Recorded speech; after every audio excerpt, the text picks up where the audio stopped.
Copyright disclaimer under Section 107 of the Copyright Act of 1976. Allowance is made for fair use for purposes such as criticism, comment, news reporting, teaching, scholarship, and research. Fair use is a use permitted by copyright statute that might otherwise be infringing. Non-profit, educational, or personal use tips the balance in favor of fair use. Let's begin.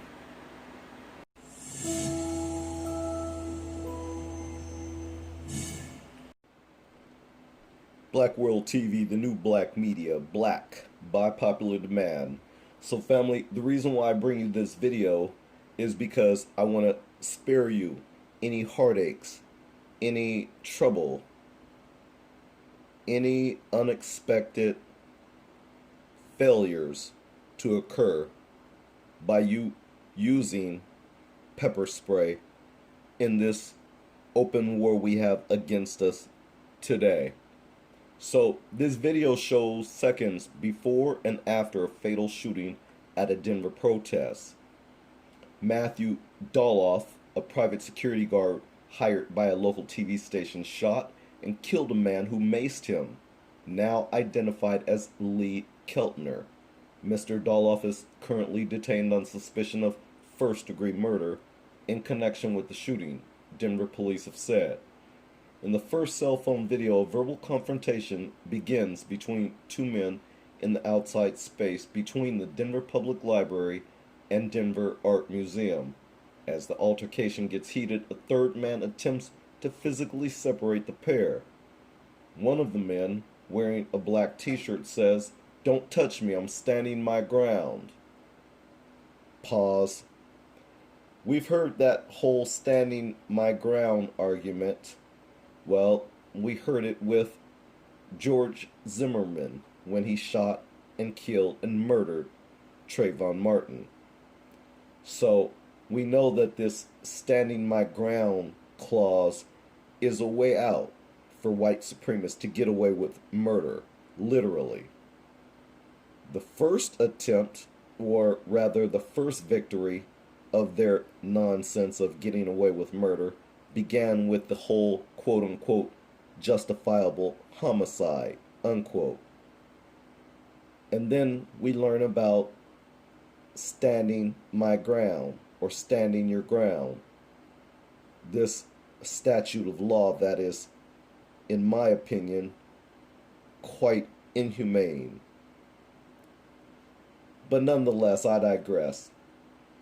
So, the second man, believed to be Mr. Keltner, wearing a hat, sunglasses, and a mask, is holding a can of pepper spray, or NOGUN Juice. Mr. Doloff and Mr. Keltner became involved in an altercation, while the latter was arguing with another person, according to Denver police records. At 3:36 p.m., Mr. Keltner, reportedly angry at being filmed by a producer for the station, struck Mr. Doloff on the side of the head with an open hand. Pause. Actually, what he did was he smacked the taste out of his victim, and hence why he turned around and shot and killed the man. But just before the footage ends, a man's voice can be heard to say, quote, "Get the cameras out of here or I'm gonna F you up," unquote. The pair are shown briefly scuffling before the video stops. Mr. Doloff then draws a handgun from his waistband and shoots Mr. Keltner, who is discharging his NOGUN Juice, pepper spray. Mr. Doloff was taken into custody by uniformed officers while holding a semi-automatic handgun. In the second cell phone video, a man can be heard yelling that he works for 9 News. Another says that he has a press pass. Quote, "The guy on the ground was going to mace me," a man can be heard saying. "That was my security guard. He just protected my effing life," unquote. Mr. Doloff was hired by the TV station from the security company Pinkerton, and an arrangement that had been in place for months. Records show that Mr. Doloff does not have a license to work as a security guard in Denver, and authorities are looking into how he was allowed to work. Pause. He was allowed to work because he's a white guy. But I digress. Images of the shooting scene from the Denver Post show that Mr. Doloff placed his body between the protesters and the reporter that he was working to protect, his lawyer, Doug Richards, said on Monday. Quote, "He was doing what he was supposed to be doing there," Mr. Richards said, adding that the shooting was self-defense. The Denver Post first reported his comments. The shooting occurred during a patriot muster that was met by a counter-protest by groups calling their own rally a Black Lives Matter Antifa soup drive, unquote. Police kept the group separate and there were no other arrests. So family, before I end this off, let me just state that as you heard at the very end how I read to you how the shooting occurred during a, quote, patriot muster that was met by a counter-protest, and they had to bring up the fact that they were a Black Lives Matter Antifa soup drive, meaning that those two were the counter-protests. They try to paint this picture like the patriot muster they're the good guys, right? They always paint this picture, and it's always a negative, false picture. Another thing that I don't like, that we always seem to witness with white media, aka lame strain media, is that they always seem to conveniently put in arguments or talking points that seem to work for a shooter, someone that they seem to want to protect. And in this case, Mr. Richards said that, well, he was doing what he was supposed to be doing there, adding the fact that, and the other guy saying that he was just trying to protect him. Anytime you have a shooting where there is a murder of someone's life, everything needs to be considered. But to try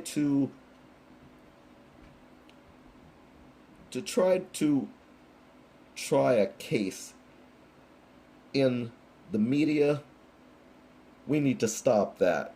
We need to put a stop to that quick, fast, and in a hurry. Black World TV, the new black media, black by popular demand. If you have any comments, you're welcome to leave them in the comment section. Please just don't act like a troll. If you have something intelligent and some common sense to add to the discussion, all are welcome. Black World TV, the new black media, black by popular demand. We'll see you in the next video. Peace out. You can hear the gunshot on this video. Police rushing in after they say a private security guard opened fire on a man who reportedly sprayed him with mace. This image capturing the moment before the deadly confrontation. The man spraying, the private security guard pointing his gun at him. Later on, the security guard, 30-year-old Matthew Doloff, is seen surrendering and is now in custody on suspicion of first-degree murder. There was a verbal altercation that transpired. Firearm was discharged. Individual was shot and later pronounced deceased. There were 2 guns recovered at the scene.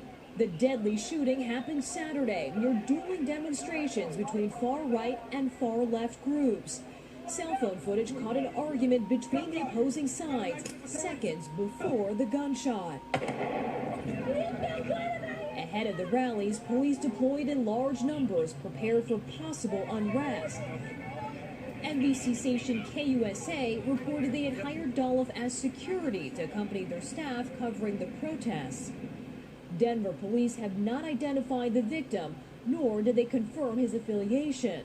We're going to determine what happened in here through the investigation, but our primary focus is to de-escalate the situation. Tonight, a city on edge after heated clashes turned deadly. Kathy Park, NBC News.